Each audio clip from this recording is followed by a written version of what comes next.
Добро пожаловать на наш YouTube канал Открытие. В данном видео я расскажу, как сделать полный сброс настроек на устройстве TECNO Spark 30C. Для этого зайдемте в приложение настройки.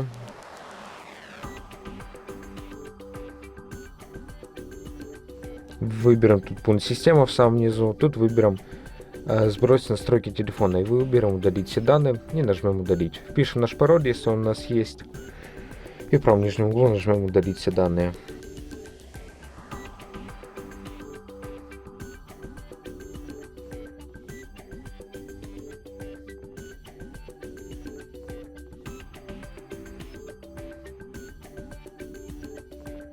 И на этом все. Большое спасибо за просмотр этого видео. Ставьте лайки, подписывайтесь на наш YouTube канал и до новых встреч.